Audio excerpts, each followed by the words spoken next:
All right, welcome to Connecting Right, the radio show. Yeah. So is this episode 9? I don't know. I've lost with the days that we've had to take off because of the Dodger game, which I know that sad. breaks my heart, breaks Todd's heart. But we lost the World Series, but there's always next year. Yep, absolutely. So today we are going to be, or tonight I should say, we are going to be talking about the nonprofit that we've started with two other gentlemen here that we have on our show, Scott Ervin and Todd Wilson. Thank you for joining us, guys. Yes, good to be here. And it's the SCV Healing Fund. I'm sure you guys have seen it. We've gotten a lot of responses, and we've had a lot of participation. What it is, well, actually, you know what? I'm going to let you explain it, Scott. Well, it's, all of us were affected in one way or another by the Las Vegas shootings. I think that we all, as we discussed this with each other, we found that each one of us had some kind of connection. We knew everybody that we knew, almost to without exception, knew somebody or knew somebody that knew somebody that was affected. And as we talked about it, we just thought, you know what, there's got to be something we can do. Yeah. So, Yeah, and we thought there needs to be a little bit more about our community. And as Scott said, each of us knew somebody very closely. I am literally 2 degrees separated with 2 different people who passed away in that. And that's not including the people who live here in the Santa Clarita Valley. And I said, we've got to be able to help them. A little bit of background, Scott and I founded Feed SCV, which is a charity that we started in 2015 to help do what's in our name, Feed Santa Clarita. Wonderful charity, by the way. And thank you. And while certainly we can feed the people who were affected, we needed to do more. And so while we're not abandoning and we're not giving up the mission of Feed SCV at all, we said, what can we do to help? And that's when you guys approached and said, hey, let's do something to make this happen. And we said, there was literally no hesitation. It was just sort of a, what can we do? Okay, yeah, what can we do? Let's figure this out. And that's when we put our heads together and now we're here. And we came up with the SCV Healing Fund, which is we're going to have our first big event on Tuesday. It's called the Day of Healing, and all proceeds, I'm going to name off everybody that's participating here in a moment, but all proceeds are going to be going towards helping out victims. Most of the medical bills have been paid, but there's other long-lasting effects that they need help with, and so that's what we're raising money for, is to, if there's therapy or anything else that they need that's going to help with their healing of dealing with this situation. That's the whole point of what we're doing this. And so the businesses that so far are that have chosen to participate with us, we have both Vincenzo's, Newhall, and Saugus, Pocock Brewery and Pacific Pizza Company, which are actually opening up. They're usually not open on Tuesdays, and they're going to open up on this next Tuesday to be able to do this. Yeah. No, that was when they. I mean, I first contacted at Pacific Pizza, and he was like, well. I pop up here and I pop up there. Maybe you can talk to Pocock and see. They're usually not open on Tuesdays. Just see what they have to say. And, it couldn't have been more than 2 or 3 minutes after I sent him a message. He's like, yeah, let's do it. Yeah. That's great. Both the guys at Pocock, Jeff and Todd, Jeff Pocock, Todd Tisdale, really supportive. When we went in a couple days after we talked to them, and they immediately were like, yeah, we couldn't be happier to be a part of this. So. Right. We also have Newhall Refinery and Egg Plantation, which have always been big supporters of Santa Clarita. Absolutely. Southern Smokehouse Barbecue, or Southern Smoke Barbecue, here at Main Street. An Indian Affair. Jafar's he's very community oriented. He's a great man. I never met him before, but I got to speak with him on the phone, and he's just very supportive of this.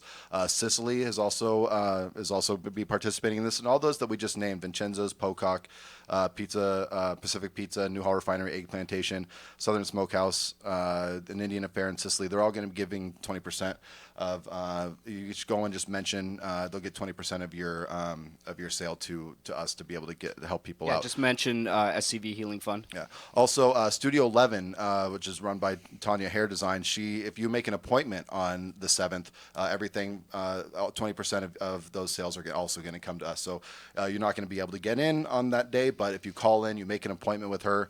She's amazing. She's an educator also for a hair color company, so she knows what she's doing. And then we also have businesses that are just giving us a flat sum too. We have Schoonerville Bar and Grill up on Bouquet, and also Dallas Pest Control. Dallas Pest Control. Nice. So we appreciate all these companies being able to come together and help us out to be able to raise money to help these people. Yeah, one thing I want to say real quick is, in my experience, I didn't talk with all of these, but the few I reached out to, no one hesitated. Yeah. Absolutely no one thought, well, is this good for my business? It's not about business. It's about the community. And I personally am grateful to each and every one of them for the fact that they're right in from the get-go and wanting to be part of it. And even some of them, once we first announced this, were chasing us to say, I want to be part of this too. So it really goes to show that we have a great business community here in Santa Clarita who truly care about the local community. Yeah. And again, my appreciation for them. I'm customers of all these places except for Tanya because, well, I don't like Dave. I don't have much hair to work with. You aspire. I think you aspire to be one of Yeah. those. Right. I would like to be. Yes. Right. But Beard's getting a little shaggy, Yeah. maybe. She could put some streaks in it. some color. There is some gray. But all these places, I patronize because I know they care about the community, and I'm really grateful for that. And all of this just goes to show that regardless of political, religious, any other type of differences that we have, that Santa Clarita will always come together to help out our residents. We are even though we're the third largest city in LA County, we still come together as a community to help each other out. So we're going to take a quick break, and we will be right back with Katie Hill, who's running for Congress here. Thanks, guys. Thanks. Thank you, guys. Every year, thousands of local children, teens, and adults receive treatment at the Child and Family Center for depression, anger, anxiety, abuse, thoughts of suicide, and drug and alcohol addictions. Our professional staff provides outpatient services at office locations, in the home, the community, and on many elementary, junior, and high school campuses throughout our valley. If you need help, contact Child and Family Center at 259-9439 or childfamilycenter.org. Improving lives, one family at a time. Little Eye Leaders is the newest preschool in the Santa Clarita Valley. At Little Eye Leaders, our outstanding teachers lead with intellect, perspective, and heart. That means our programs provide a warm, nurturing atmosphere to meet the unique needs of each child. We believe that play is a powerful form of learning for young children. That's why our kids have every opportunity to learn through the magic and excitement of play. Parents, schedule a tour today by calling 303-0400 or online at littleeyeleaders.org. How did you become addicted? A friend? Were you at a party and someone said, "Hey, try this"? Then you got the cold sweats and started shaking. And the more you did it, the more it didn't work. So you switched to the needle. Now you're a train wreck. Drinking, drugging, broke. Your family hates you, and you hate you. Get out of your hell on earth now. Call the Detox and Treatment Helpline today for immediate help. In many cases, your insurance may cover the costs. We can't guarantee it, but we can guarantee we have what you need to change your life for the better. Pick up your cell phone and call right now. 800-694-1135. 800-694-1135. 800-694-1135. That number again, 800-694-1135. We all know someone impacted by the Las Vegas tragedy. It's touched our valley in thousands of households. Many of us were actually there. In Santa Clarita, we had 1 fatality and 14 injured by bullets. Many more were injured trying to escape. Others are still traumatized by their ordeal, finding challenges returning to normal lives. The law firm of Owen Patterson Owen is helping many Las Vegas victims get financial assistance for their ordeal. If you know someone impacted by the shooting, visit opolaw.com. Hey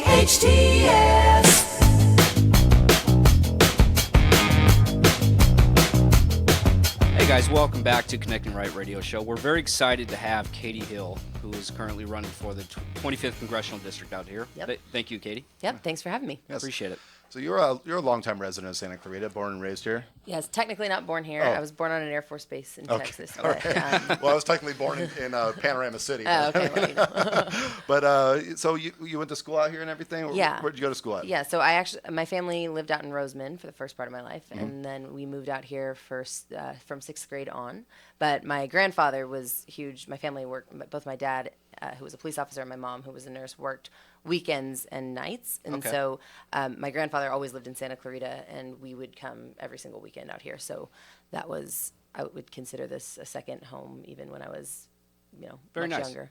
But I went to Highlands Elementary, and then Arroyo Seco, and then Saugus High. Saugus. Yep. Centurion. Valencia personally, but All right. I won't hold it against you. You're both Valencia. Oh, okay. Heart. Oh, well, I think you guys both beat us at most of the sports when I was there. So. Well, the guy I graduated with ended up going to the NFL as a So, quarterback. it's reasonable. It's one of those things.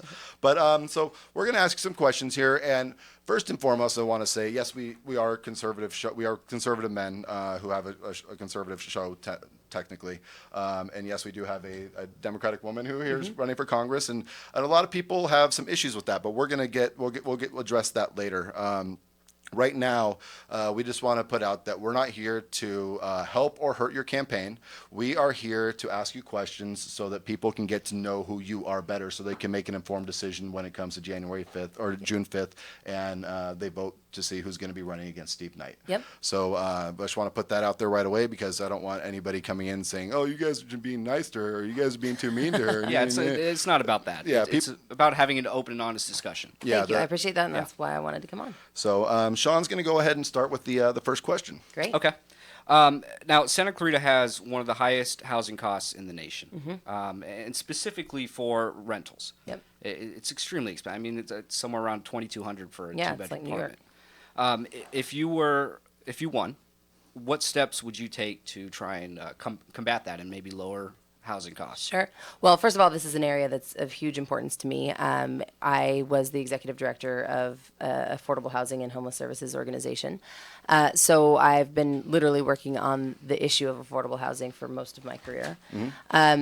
What a lot of people don't actually know is that homelessness is most closely correlated to housing affordability. And so low vacancy rates and high rents directly are tied to people becoming homeless. And they're not people who aren't working. They're people who have jobs in many cases, but have been living kind of on the margin. And I'm proud now I'm on the board of Family Promise, which is an organization here in Santa Clarita that is dealing directly with family homelessness. And the vast majority of the people who become homeless, families here in Santa Clarita, are ones that are working, and they just can't afford the rents. That said, so one of the things that we need to really recognize is that why the rental market has become so crowded, and that we've seen this sharp increase over the last several years, is that our generation, my generation, aren't able to buy homes. We are, we're staying in the rental market because of that. And what happened in the housing crash of 2008 was that more and more people have not quite been able to recover, have not gotten to a point where they can afford the down payment and afford the ongoing. Really, it's entering in the first place. It's getting the loan. Yeah. And so more and more people are renting instead of buying, and that puts this kind of downward pressure that trickles all the way down, and it continues to increase rents. So we have to make it better, easier, much more accessible for people to buy homes. And I know we're going to talk about this later, but that's one of the big reasons that I have a problem with the tax plan that has been recently proposed, which is that it makes it so that if you are buying a home that's more than $500,000, you won't be able to get a mortgage interest rate or a mortgage interest tax deduction. And as we know, the price of housing, at least right now, most homes in Santa Clarita are over $500,000. Oh, easily, yeah. So that's going to apply to everybody who's trying to buy a new home here. You will not be able to deduct that. And I don't know about you, but I know how much that saves me on my taxes. And that the people who are trying to buy homes are largely our generation. That's going to be a compounding effect that we see really have major consequences in terms of pushing rents higher and higher and making everything worse. Yeah. So we have to make it easier, better to buy homes. We need to make sure that the interest rates stay low. We need to make it better for people to get to be able to put their down payments in place. And one of those is you remember we had the incentive for people to get a deduction for it was a tax credit actually to be able to put for your down payment. The first time buyer program. Yep, but that went away. And so I think bringing something like that back is going to be important. But on the affordable housing side as well, we have, that side, which is people being able to buy homes and taking pressure off there. But we also have the other side of people who are they just aren't ever going to be able to afford market rate rents, because if you're making minimum wage and even if you're working to make that better, you still have to have a place to live in the meantime. And so we need to create actual affordable housing that has limits on what you're able to charge people, because if it's just up to the free market, there's every single apartment here is going to be crazy expensive. Right. There's that apartment complex in Newhall that opened for affordable housing. I'm assuming you are for it.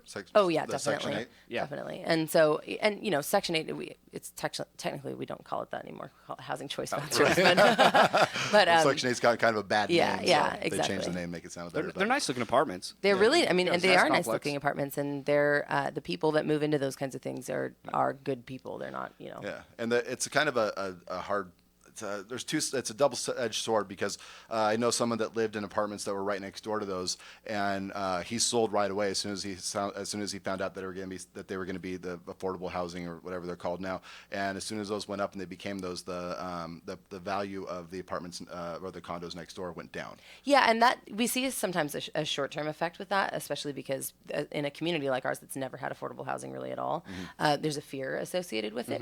But what we found all across LA, which is where there's a lot more affordable housing developments in some of the nicest communities, nicest neighborhoods, most expensive housing areas in the country, that doesn't remain true, because if you have a well-run affordable housing or permanent supportive housing building, then you would never know that it's that at all. Like it's people seem exactly the same. Yeah. There's the services on site to ensure, and it ends up actually becoming an asset to the community. There's a community room that people can use.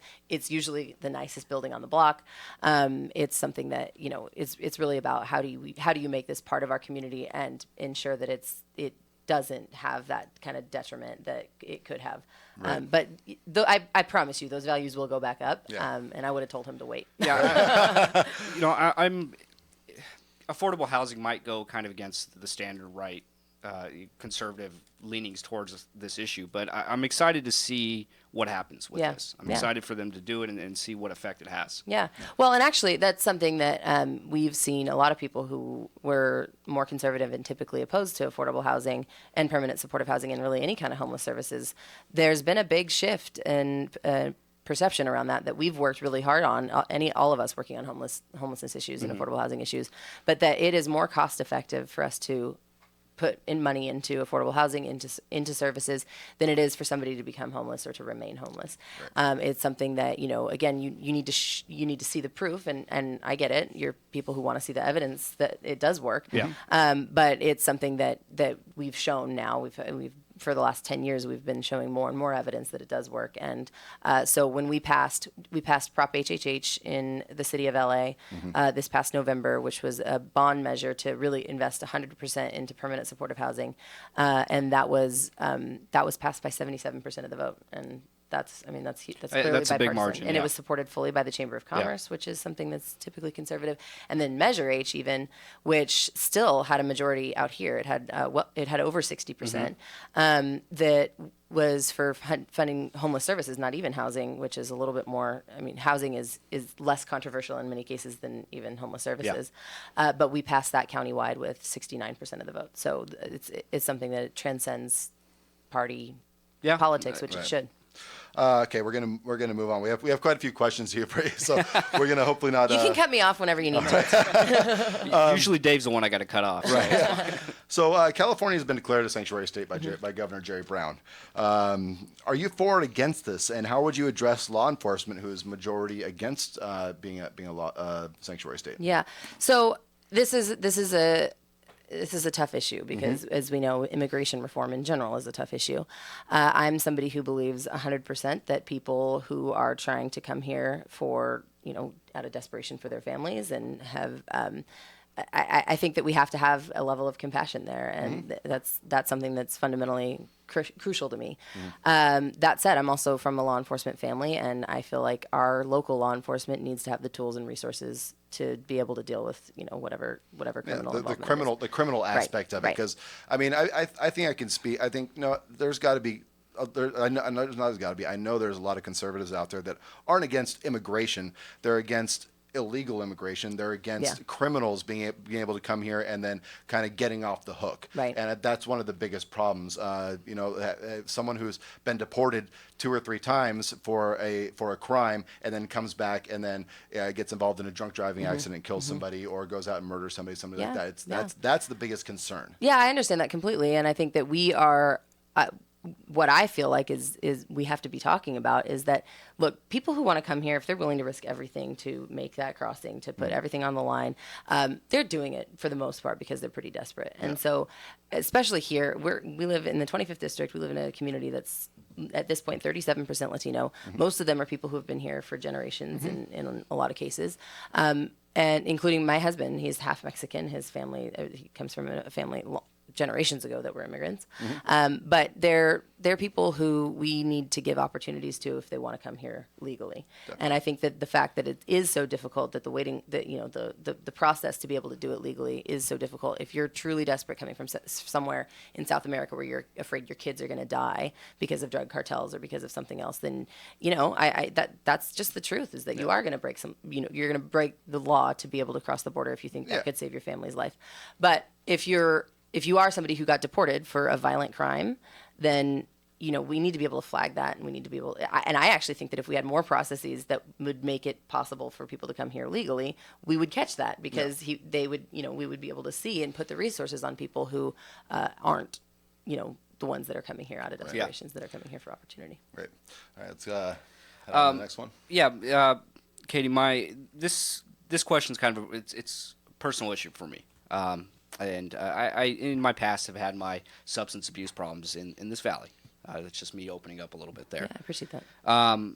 So heroin, all drugs, but heroin specifically, and the opioid problem we've had in the city is bad. Trump recently declared a public health crisis for opioids. It's definitely, we've all seen the effect it's had on our community. Yeah. What steps would you take to solve this issue? Sure. I appreciate you saying it's a personal issue, because it's a personal one for me too.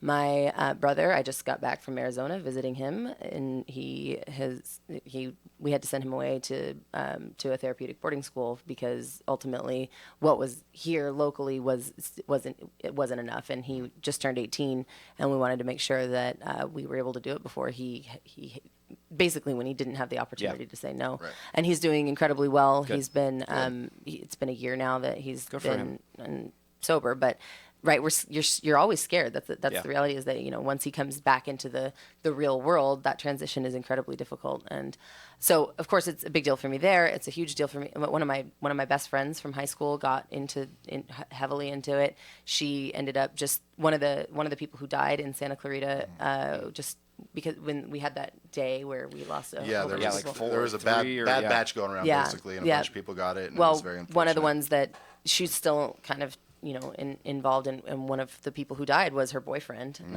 and so it's just devastating. And they're kids that grew up here that are good kids. I mean, she was set to go to the Naval Academy and to she was one of the smartest people I knew in high school, like in all AP classes and everything. But so what we need is, we can't just declare a state of emergency. We have to put resources into it. Right. And substance abuse has for far too long not been treated like the health issue that it is. So we have to look at it as a actual public health issue. Say that this is. I strongly believe that one of the best places to put those resources is in schools from a young age. We need to have real education on drug use, and that isn't just say no, because we know that kids don't buy that. I mean, the DARE program may be more interested than it did deterring. Right, so. Exactly. And I know. And then my one of the things that happens too is that a kid will try something, right? They'll try just smoking pot, and it'll be something that it, like all the things that they were told through DARE, through these the effectively the abstinence only kind of approach, right? And they're like, well, I didn't die from pot, so What's you don't next? believe Yeah. you don't believe the other stuff.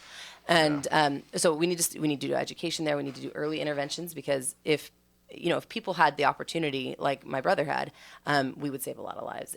But the reality is that we had to use his entire college savings that my family and his grandparents had been putting in since the time he was born. Yeah. He's going to come out and have to either join the military or, take out huge student loans or figure out some other way of paying for school.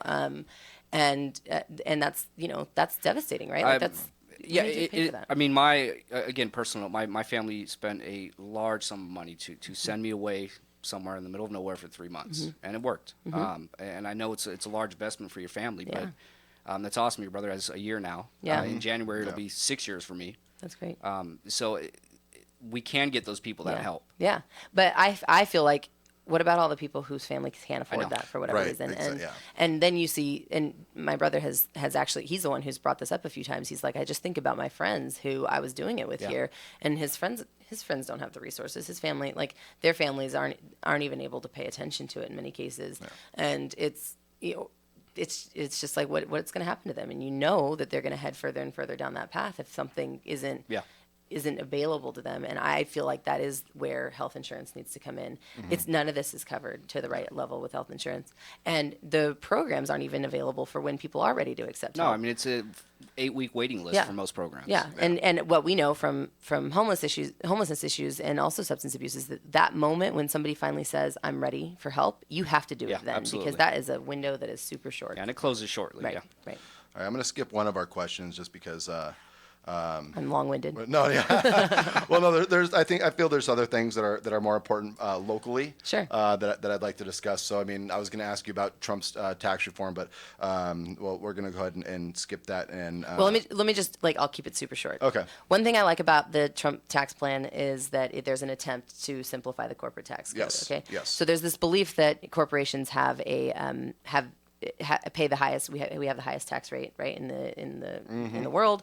It's 30-something%. But when you look at the effective tax rate, because of all the loopholes, it's about 20%, Right. and that is about average for the rest of the world. So what the attempt is here is to say, all right, we're going to cut the total or the overall tax rate, but we're going to close these loopholes. Yeah. My problem is that there are a couple of loopholes that have been called out specifically, but this is when the lobbyists are jumping in, and this is when the industries that have those special loopholes are going in, and they have people on both sides of the aisle have been bought and paid for. They are going to go in and they're going to say, I should still get this exemption, which means that, okay, now we've given this big tax break that's taking it down to 20%, but we've also kept the loopholes in place, meaning that now where's that where are we going to take back that money that has to come in without increasing the deficit?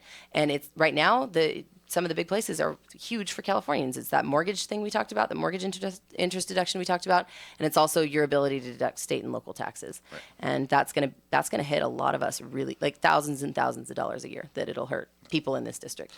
All right. So this next question I'm going to bring, it's going to be a little more local, and Okay. it's I think this is one of our more. It's going to be one of your more interesting answers. Okay, cool. What makes you more appealing to independents and Republicans than Brian Cafario, Jess Phoenix, or even Steve Knight? Sure. So I'm not someone who's going to compare contrast myself against other candidates, because people can make their own decisions there. But I will say why I think people are why we want to know different. what makes you the best. Okay, so first of all, I spent my entire life here. I'm somebody who deeply understands the community, understand the nuances. This is why it was important for me to come on this show, because I know that people in this community are ready to listen to somebody if they feel like they can connect with you on a level of trying to actually make things happen and solve real problems. Then I feel like that is important. It matters. I think that's why a lot of people decided to vote for Steve Knight last year. Even I know Democrats who did, right? So I think that's something that we have to have. And I also believe that I'm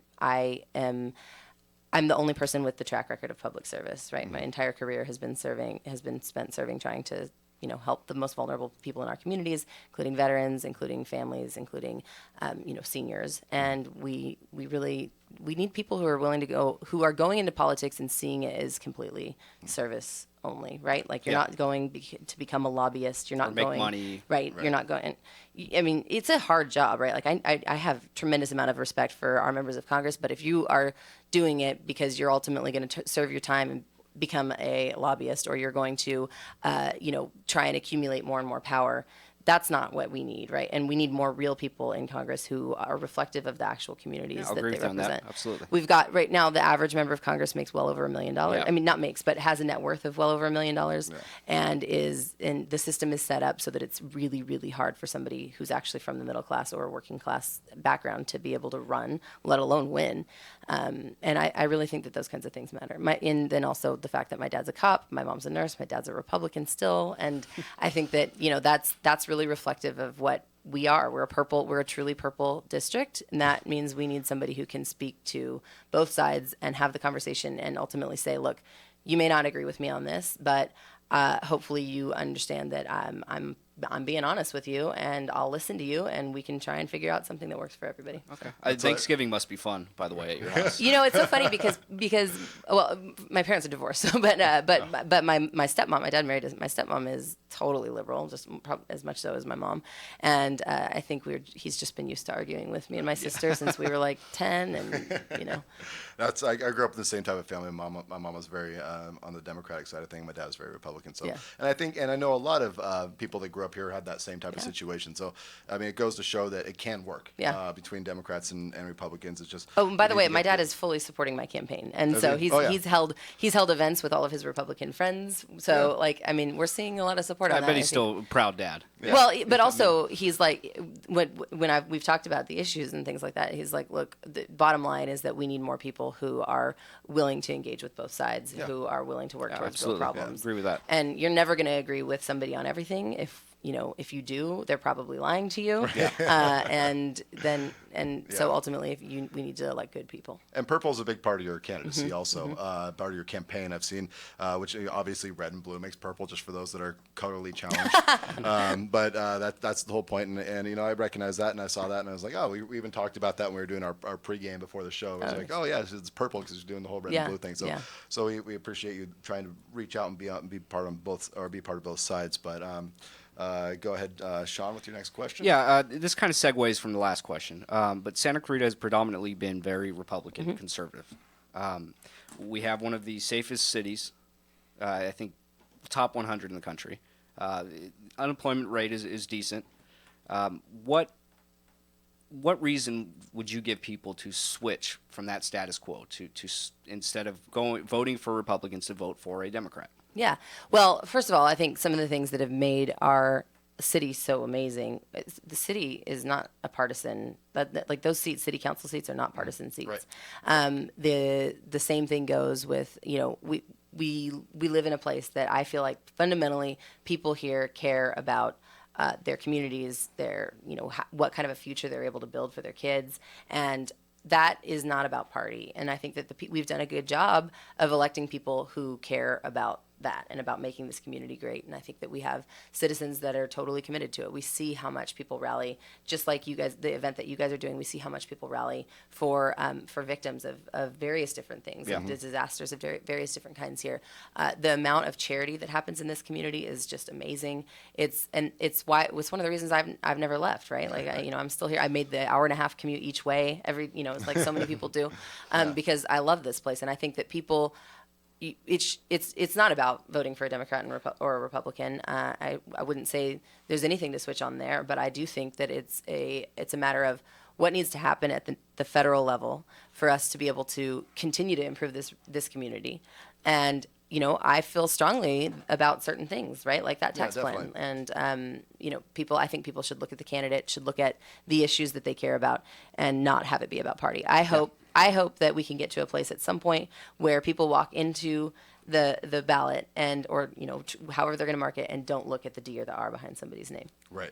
Yeah. And I think that's what people really should be doing. That's they should be looking at. It's almost like when you look at a bill and you just look at the headline of it, and then you vote on that without looking at what's in the bill, because there's going to be multiple other things in there, and you need to know what you're voting on. And sometimes there could be something that's like, oh, we're gonna give homes to every single homeless person out there, but there could be something in there that could be detrimental. Totally. And so you really need to look at, and so that's why people need to not look at the D and the R. They need to look and really like pay attention to like stuff like this and other forums that you do and stuff, and kind of figure out what's the best for Santa Clarita. Exactly. So our next question So recently, Ted Lieu was here. I did. That's where I first met you. Yeah. They called it a town hall. I called it a healthcare forum because I think that's more of what it was. Yeah. But he stated that he made a mistake by trying to work with Trump.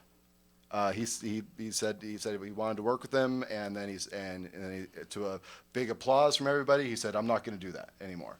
If you're elected, are you going to try to work with Trump on certain issues, or are you going to try to stall out like it sounds like he's trying to do until we have a new president?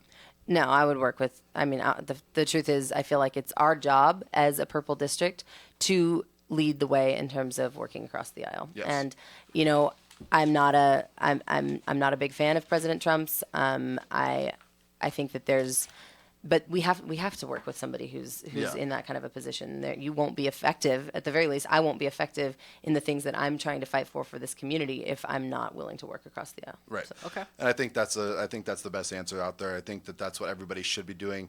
I didn't like it when there were certain members of Congress that wouldn't work with Obama. I hate that there's people that won't try to work with Trump.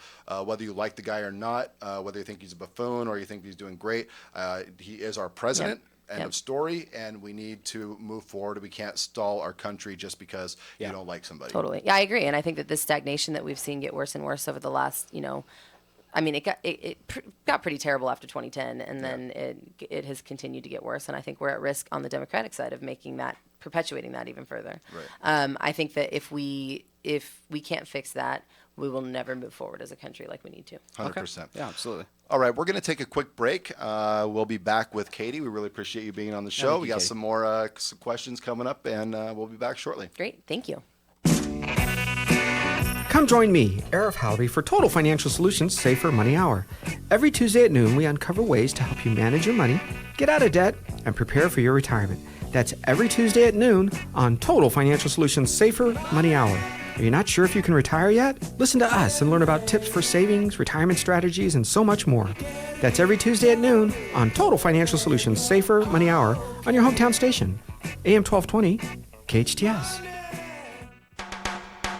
There are times when nothing else will do because you know exactly what you want. You want the Alamo, the taste of true Mexican cooking at its best. At Alamo, you're treated to a taste that is truly Mexican with an atmosphere to match. Enjoy a Cadillac margarita, try a mucho burrito, or sizzling fajitas. Voted the best Mexican food in the SCV and a favorite of former supervisor Mike Antonovich. Alamo Rotisserie in Granary Square, serving Santa Clarita for over 30 years.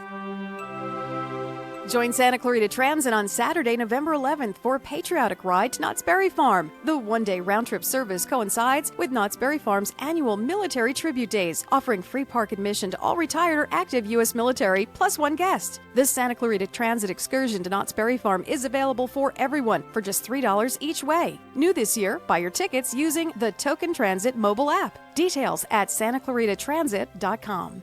The SCV Pregnancy Center has provided compassionate, personalized, and confidential care for 30 years. Angela Bennett, CEO. Positive urine test does not confirm pregnancy. It only indicates you may be pregnant. Only a doctor can diagnose and confirm pregnancy. If you used a home test and need answers immediately, the SCV Pregnancy Center will provide immediate pregnancy test results and uses the latest technology to confirm and diagnose pregnancy. The center specializes in pregnancy testing and confirmations. Make your appointment today. Visit scvpregnancycenter.org. All services free and confidential. Hometown Station.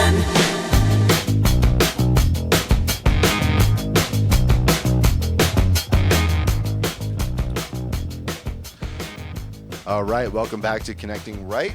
We are very proud to have congressional candidate Katie Hill here with us. Thank you. Thank you again, Katie. Yeah. Yes. And right now, we've been told we're playing softball. We've been told we're playing softball with you tonight. Oh, I'm sorry. Well, feel free to tone it up. All right. Well, Sean, I think you have a question about an incident that happened today. Yeah, obviously, as we're all aware, there was a horrible shooting in Texas today.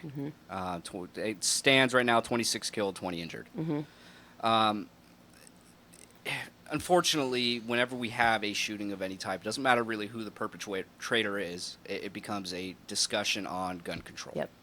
And I'm assuming that this is something you at least want to discuss. Yeah. I mean, I think that now I've had to respond to so many of those already since I've started this whole campaign. The Vegas shooting was, just over a month ago at this point. About October 1st. So, these are becoming more and more prevalent, and I think that people have even lost track, right, of all of them. That you don't know them by name anymore. We can't keep count of the victims. So I think I see this as a public health crisis in the same way that, we were talking about the opioid epidemic. We can't deny that this is an issue that is fundamentally growing and that is unique to our country in many ways. It's especially specifically these mass shootings. Yeah.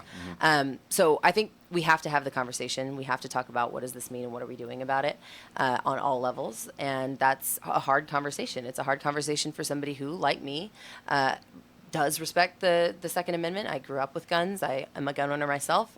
My husband owns a lot of guns, and it's something that we just have to acknowledge. There are complexities to this that are going to make it an uncomfortable conversation because people are very emotionally charged on both sides. It's devastating to the victims. It's devastating to people who fear that it could happen to them. And I think that it allows people go to their corners, right? And then, on the other side, people who are afraid that someone's going to come and take their guns away. Yeah. So from my perspective, let's focus on what we can agree on. And what we can agree on is that we know as somebody who, one of the things that I was taught, the first time I shot a gun was when I was 7 years old. Okay. One of the things that was totally ingrained into me as a kid and all the way through was the responsibility that comes with gun ownership. And I'm sure you guys feel absolutely. the same way. So part of that to me is what, as a gun owner, do I need to look at to be willing to sort of sacrifice my convenience so that we can make sure that people who shouldn't own guns don't. And I think that's something where I'm, the biggest thing that I would be pushing for among anything, or above and beyond anything else, are universal background checks that don't have loopholes. And we put into effect a universal background check law at the federal level, but as many as 40% of gun sales that don't count for that for various different reasons. And for example, one of the things today was, or with the thing today, we found out that he was discharged from the military because of domestic abuse on his kid. I didn't even hear that. Yeah, it's new, but I knew he was discharged. Discharged and court-martialed, which should have made it where he's not able to obtain a gun legally. Right. Well, it turns out he wasn't dishonorably discharged. So he was discharged for bad conduct or misconduct, I think. Okay. So it's a slight difference, which means it didn't hit to that level. But this is an issue that actually happens a lot with domestic abuse, is that some of them are classified. A lot of domestic abuse charges are classified slightly lower than a felony, and this is one, even with the military, and that needs to change. And or at the very least, we need to change it so that we capture those kinds of convictions, and people like that can't buy guns, because we know people who are domestic abusers are among the most likely to perpetrate other kinds of violence. Right. So for me, that it starts with let's just move to a place where we can say, as somebody who owns guns, as somebody who believes other good people should be able to buy guns, I feel 100% that we should make sure that we need one. It can be a little harder for me to get it if it keeps it out of the hands of the other people. Which the death toll may have been much higher if a gentleman who lived next door to the church hadn't gone to his car, gotten his rifle, approached the suspect, which forced the suspect to drop his gun and leave. Yeah. So there was actually a good guy with a gun. Unfortunately, we did lose 26 lives and are in the danger of losing more people that are still injured. But at least there was people say the good guy with the gun is a myth, and I think this right here proves that there was actually somebody who, with a gun, properly purchased, properly owned, and he was trained. He was a ranger, right? Like that to me is something that's important. Yeah. So he knew what he was doing, and it actually helped out big time. It's a complex issue, and you're right. There isn't any simple solution because both sides immediately dig their toes in the sand. The left, the right, people on the right kind of feel like the left wants to take all their guns. Yeah. And the left feels obviously the opposite. So there is a lot going on.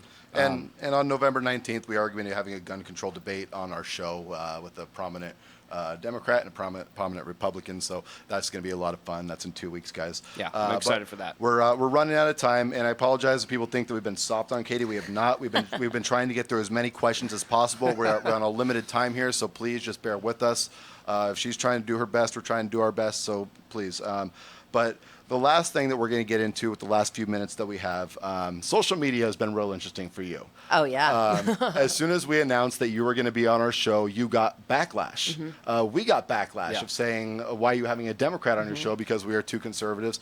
But the whole point of our show is to bring the facts and have you speak your mind on these issues so that people can understand.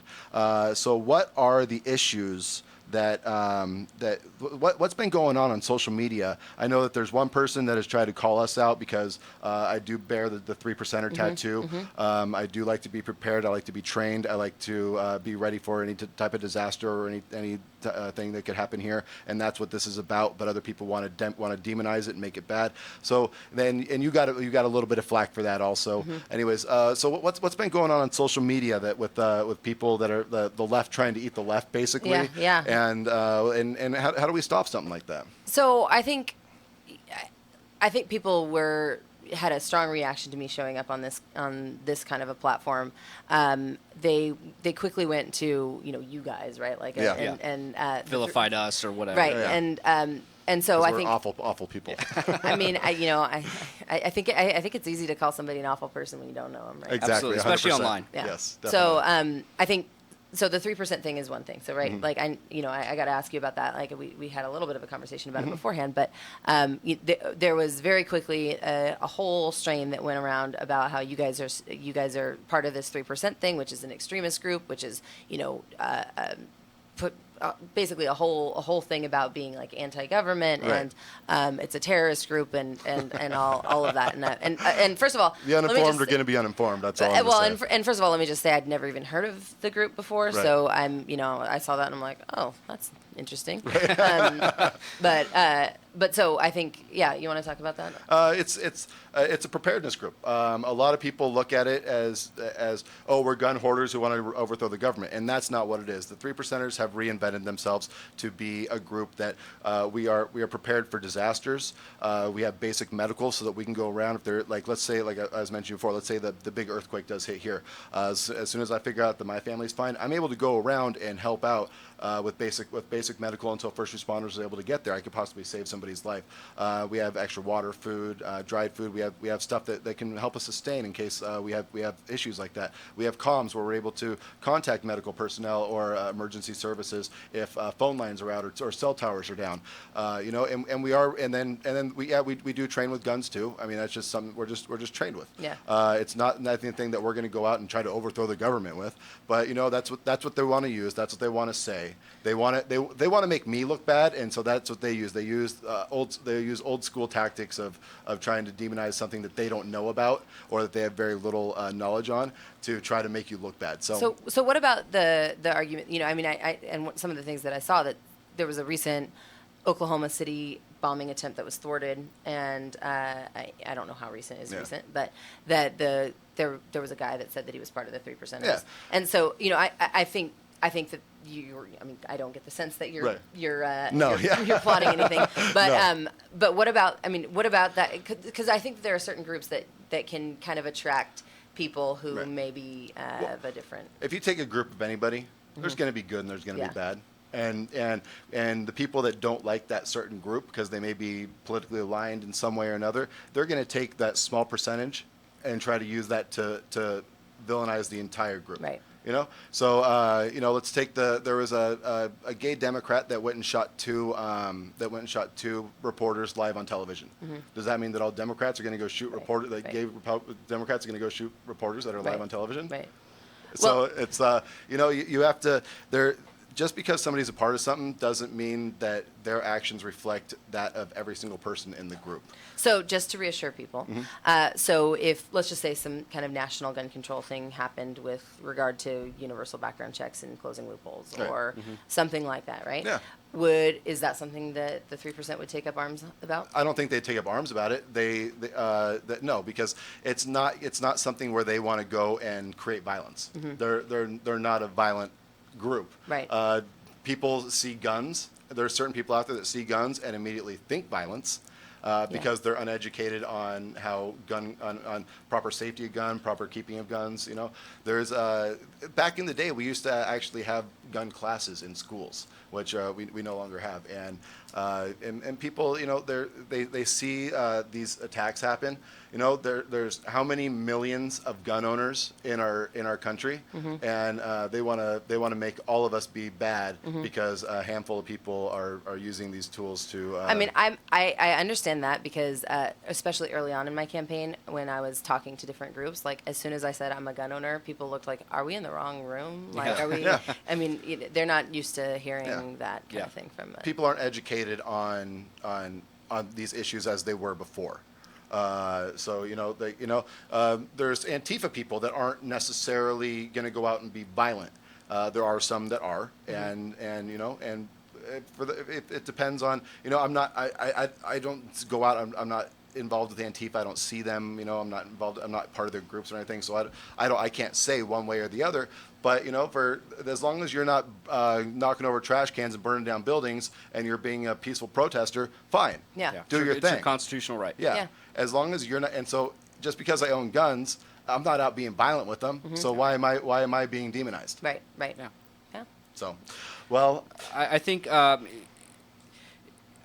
do appreciate you coming on because I think that we're these days it's very politicized. Yeah. You know, there's the left and right, and there's this large divide in between it. And I get the sense, especially on social media, that there's a large number of people out there who just refuse to have any open or honest discussion with somebody from the other side. Yeah. On a personal note, I might not be in complete agreement with all of your policies and your political opinions, but you're smart.